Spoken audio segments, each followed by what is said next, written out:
조갑제 TV 시청자 여러분 안녕하십니까. 2021년 1월 2일 오후 5시 13분입니다.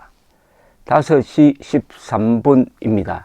혹한이 계속되고 있습니다. 그러나 많은 한국 사람들이 따뜻한 집안에서 지금 연휴를 즐기고 있습니다. 이 순간 북한의 우리 동포들은 어떻게 지내고 있을까요? 아마 양말 없이 지내는 분들도 많을 겁니다. 이 배고프고 춥고 배고프다는 말이 있습니다.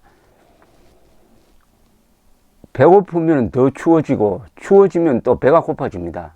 춥고 배고프다 하는 말이 이제 한국의 젊은 세대에서는 그 의미가 실종이 되었다고 생각합니다. 우리가 시계 바늘을 한 70년 전으로 한번 돌려봅시다. 1951년 1월 대한민국은 또다시 위기를 맞이했습니다.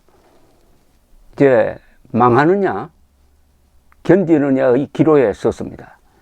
그 전에 1950년 6.25 남침을 당했을 때 낙동강 전선에서 버티다가 인천 상륙작전을 통해서 역전승의 기회를 잡고 북진하기 시작한 게 그해 10월 1일이었습니다.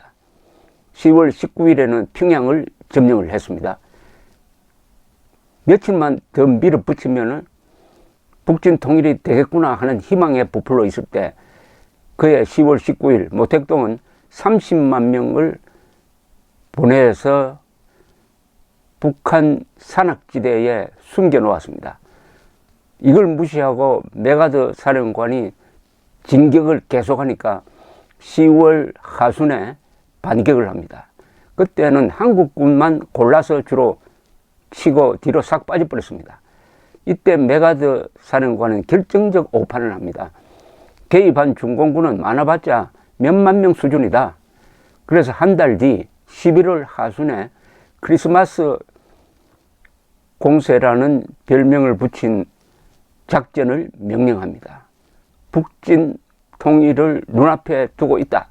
이제 크리스마스까지는 한국 상황을 정리하고 고향에서 성탄절을 즐기게 하도록 만들겠다 해서 크리스마스 작전이라고 불렸습니다. 이때 숨어있던 중공군이 대반격에 나섭니다. 제대로 준비가 되지 않았던 한국과 미군은 총퇴각하는 수밖에 없었습니다. 중공군은 무기는 별로 없었어요. 탱크도 없었습니다. 항공기 의무도 받지 못했습니다. 그러나 야간 전투를 잘 하고 추위에 잘 견디고 숫자가 많고 하니까 우리 국군, 미군을 포함한 유엔군이 전면 퇴각을 하기 시작했습니다. 그리하여 지금도 이어지고 있는 이산가족 비극이 이때 생깁니다. 메가더가 원자폭탄을 쓸지 모른다 하는 공포감으로 해서 또 자유를 한두 달 정도 맛본 북한 주민들이 그 추위에 가족을 데리고 남하하기 시작했습니다. 이걸 흔히 발로 한 투표라고 합니다. 발로서 북한 체제를 거부한 거죠. 흥남철수 이어서 1월 4일 다시 서울이 중공군 수중에 들어갑니다. 이때 메가더는 총퇴각을 명령하면서 트루만 행정부에 정원군을 보내달라. 그리고 장개석 군대도 사용하게 해달라. 중국을 폭격하게 해달라. 중국을 해안 봉쇄하자 등등의 요구를 합니다. 흔히 원자탄을 쓰자는 이야기를 했다고 하는데 그것은 아직 증거가 없고 오히려 트루만 대통령이 원자탄을 쓸 수 있다는 발언을 했다가 취소하기도 했습니다. 그리고 메가더는 나의 요구를 들어주지 않으면 한국 방어가 곤란하다. 한국을 버리고 철수해가지고 일본을 제대로 지키는 게 어떻겠느냐 하는 건의까지 합니다. 이때 트루만 대통령이 브레이크를 걸었습니다. 트루만 대통령은 이런 작전 명령을 내립니다. 끝까지 싸우라. 금강까지 만약 후퇴할 것 같았어도 버틸 수 없다면 그때는 절수하라. 그러나 미리 절수는 안 된다. 라고 했고, 애틀리 영국 수상이 와가지고 한국을 포기하자고 설득할 때는 트루먼 대통령은 이런 이야기를 합니다. 미국이란 나라는 친구가 어려움에 처할 때 버리는 나라가 아닙니다. 우리가 한국을 버리면 우리 믿고 싸웠던 사람들이 다 학살당합니다. 라고 딱 거절을 합니다. 트루먼이 두 번째로 한국을 살리는 순간이었습니다. 6.25 때, 그리고 중공군 남침 때. 그러는 와중에 12월 하순에 8군 사령관 워커 중장이 이 도봉구에서 사고사를 합니다. 마주 오던 6사단 3쿼터에 받쳐가지고 타고 있던 지프차가 넘어지면서 즉사했습니다. 워커 중장은 낙동강 방어전을 지휘했던 분입니다. 참 우리로서는 미안하게 되었습니다. 그 후임을 미국에서 후임으로 고른 사람이 매튜 리치웨이 육군 참모 차장이었습니다. 중장이었습니다. 리치웨이 중장은 당시에 이미 미군 장군들 중에서 가장 전투를 잘하는 사람으로 정평이 높은 사람입니다. 노르만디 상륙작전 때는 공수사단장으로서 직접 낙하산을 메고 뛰어내렸던 사람이에요. 이분이 후임 8군 사령관으로 부임을 하게 됩니다. 매튜 리치웨이 장군이 등장했습니다. 리치웨이 장군은 한국에 부임하자마자 누굴 찾아가느냐 하면은 불안에 떨고 있는 이승만 대통령을 예방을 합니다. 그때 일사후퇴로 다시 수도를 비운 이승만 대통령은 임시로 대구에 가 있었습니다. 그래서 대구로 이승만 대통령을 찾아갔습니다. 리치웨이 장군은 100살까지 산 분입니다. 이분이 남긴 그 회고록이, 코리안 워라는 회고록이 아주 중요한 문서입니다. 여기에 보면 이런 대목이 나옵니다. 나는 이 완강한 전사, 바로 독립운동가 이승만을 이렇게 지칭했습니다. 이 완강한 전사를 만나 내가 8군을 일본으로 철수시키기 위해 온 것이 아님을 말해주고 싶었다. 그는 약간 경계를 하면서 나를 맞았다. 나는 악수를 하면서 마음에서 우러나온 말을 했다. 말을 돌려서 할 시간도 없었다. 만나 뵙게 되어서 반갑습니다. 대통령 각하. 여기 오게 되어서 기쁩니다. 저는 여기 머물려고 온 것입니다.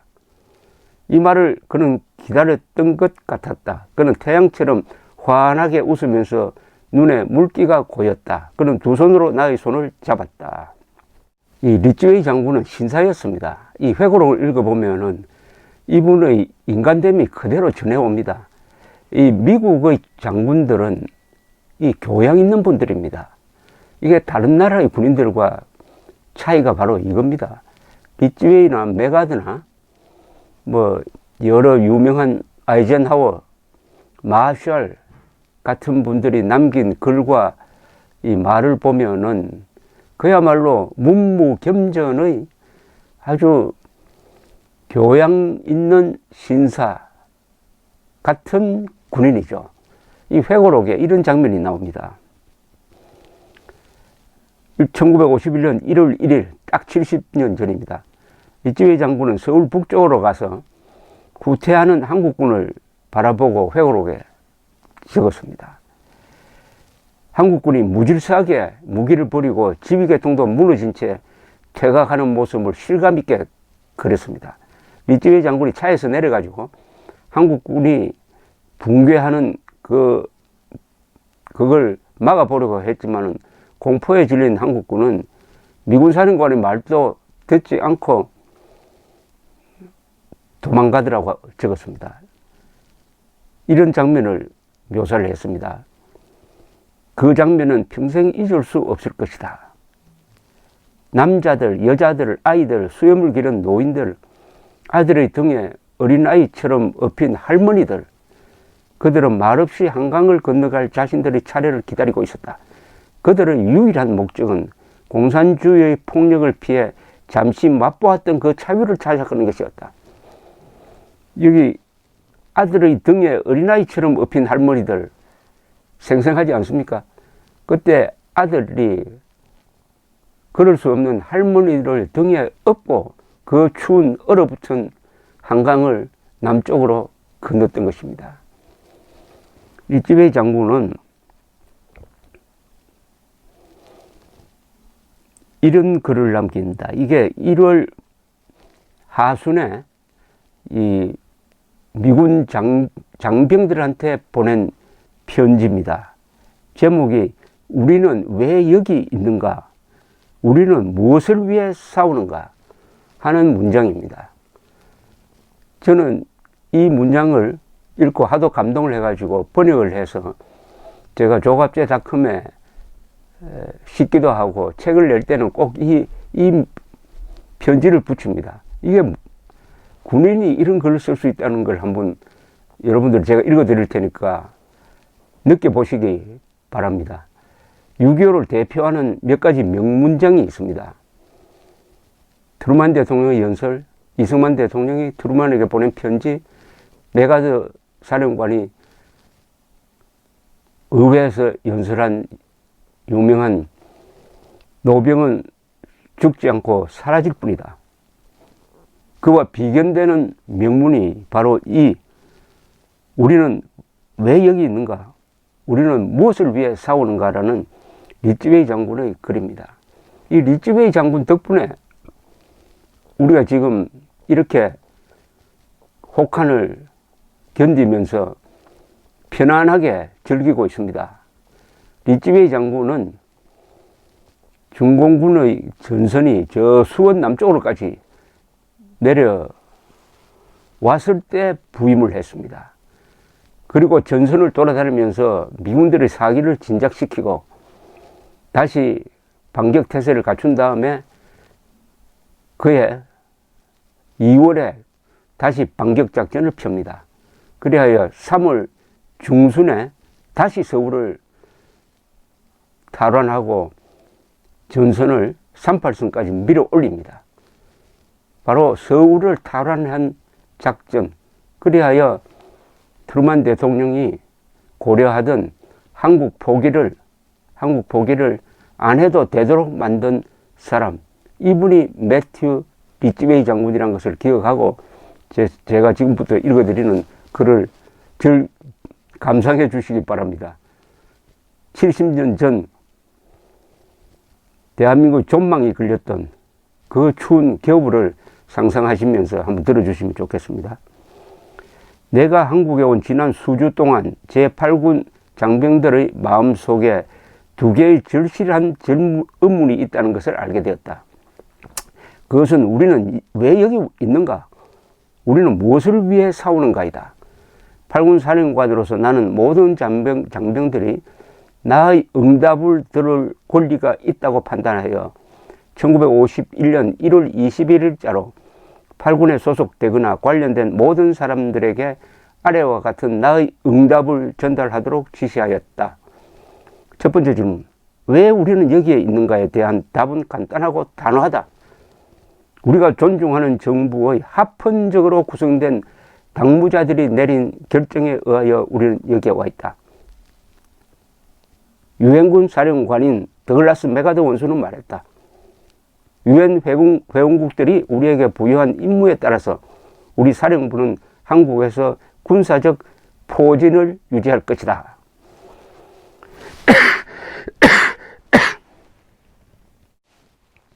더 이상의 논평은 불필요하기 때문에 나의 대답은 간단하다.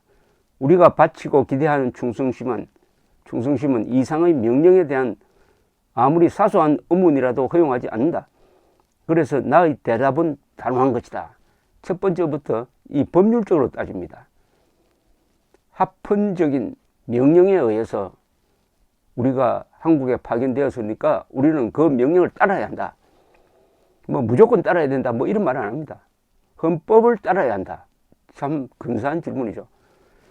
미국 장교들은 선서할 때 대통령에게 충성합니다는 이야기 하지 않습니다. 헌법에 충성한다 이야기합니다. 국가에 충성한다는 이야기 하지 않습니다. 헌법에 충성한다. 다시 읽겠습니다. 다음 두 번째 의무는 아주 심각한 것이므로 우리 사령부의 소속원들은 논리적이고 완전한 답변을 들을 권리가 있다. 나의 답변은 이렇다. 나로서는 문제가 명쾌하다. 한국의 이런저런 도시와 농촌을 지키느냐 마느냐의 문제가 아니다. 여기서 그런 부동산 문제는 부수적인 것이다. 문제는 동맹국 한국의 자유에만 한정되지도 않는다. 한국인들의 지조와 용기가 전쟁 중 가장 어려운 시기에도 꺾이지 않았음을 우리가 높게 평가하지만 한국의 자유를 수호한다는 것은 더 큰 명분의 한 상징이며 이 대의명분에 포함되는 셈이다. 문제의 본질은 서구 문명의 힘, 하나님께서 우리의 사랑하는 조국에서 꼽히도록 하신 그 힘이 공산주의를 저지하고 패배시킬 수 있는가 하는 것이다. 문제의 본질은 인간의 존엄성을 비웃고 포로들을 쏴 죽이고 시민들을 노예로 삼는 독재 세력이 개인과 개인의 권리를 신성하게 보는 민주 세력을 뒤집어 엎을 것인가이다. 문제의 본질은 하나님께서 우리를 인도하심에 따라서 우리가 생존할 것인가 아니면은 하나님 없는 세상에서 시신처럼 사라질 것인가이다. 이것이 사실이라면 나는 그렇게 생각하지만은 이 싸움은 동맹국 한국의 국가적 생존과 자유만을 지키기 위한 싸움이 아니라는 사실이 논란의 여지가 없이 명백해진다. 이 전쟁은 우리의 조국이 독립과 명예를 누리는 가운데 우리 자신의 자유와 우리 자신의 생존을 유지하기 위한 투쟁이다. 우리가 바친 희생과 도움은 타인을 위한 자선이 아니라 우리를 지키기 위한 직접적 자위행동이다. 한국을 지키는 싸움이기도 하지만 동시에 미국을 지키는 싸움이고 더 나아가서 자유진영 전체를 지키는 싸움이다라는 이야기입니다. 결론적 분석. 여기 한국에서 제기된 문제의 핵심은 공산주의냐 개인의 자유냐의 투쟁이며 우리가 목격한 그 겁에 질린 사람들의 대탈출을 중단시킬 것인가 아니면 머지않는 장래에 우리가 사랑하는 사람들까지도 절망적이고 비참한 그 소용돌이 속으로 말려들 것인가이다. 이것들이 우리가 싸우는 이유들이다. 일찍이 그 어떤 군사령부의 소속원들도 우리가 직면한 이런 도전을 감당한 적이 없다. 이런 도전이기도 하지만 우리 자신과 우리 국민들 앞에서 최선의 노력을 보여줄 수 있는 절호의 기회이다. 그리하여 군인이란 직업과 우리를 키워준 용감한 사람들에게 영광을 돌리자. 감동적이지 않습니까? 전쟁을 하고 목숨을 바치고 해야 할 이유가 바로 여기에 있다. 자유를 위해서, 미국인의 자유를 위해서, 한국인의 자유를 위해서이기도 하지만 더 큰 세계 전체의 자유를 위해서, 그리고 공산 독재 체제에서 노예 상태로 사는 것을 거부하기 위해서 가장 도덕적인 싸움을 여기서 하고 있다. 이렇게 딱 정리를 했습니다. 자, 시간이 70년 흘렀습니다. 문재인 정권은 이렇게 싸워서 우리의 피를 흘렸을 뿐만 아니라 유엔군, 참전한 유엔군이 흘린 피가 죽은 사람은 한 6만 명 되고 미군은 5만 4천 명이 전사하고 10만 명 이상이 다치고 180만 명 이상을 한국에 보내서 지켜낸 이 자유를 지금 김정은에게 갖다 바치고 있지 않습니까? 김정은을 돕기 위해서, 김정은을 위로하기 위해서, 아니 김정은에 아부하기 위해서 확보하지도 않은 백신을 갖다 바치려고 하고 북한에 전달을 보내가지고 북한 주민들에게 바깥 세상이 어떻게 돌아가는 걸 알려주려는 행동을 막는 정도가 아니라 그렇게 하면 감옥에 보내는 법을 만들어가지고 지금 세계 문명 국가로부터 지탄을 받고 있는 이 문재인 정권, 이런 문재인 정권을 지키기 위해서 릴즈웨이 장군이 먼 조국에 와서 피를 흘리면서 이렇게 싸웠겠습니까? 릴즈웨이 장군 보기에 부끄럽지 않습니까? 그래서 올해 2021년은 모든 국민들이 결단하는 해라 해야 합니다. 그래야 그 여세를 몰아서 내년 기필코 정권 교체를 해가지고 세계인들이 피를 흘리면서 지켜준 우리의 자유를 이번에는 우리 힘으로 지켜야 합니다. 감사합니다.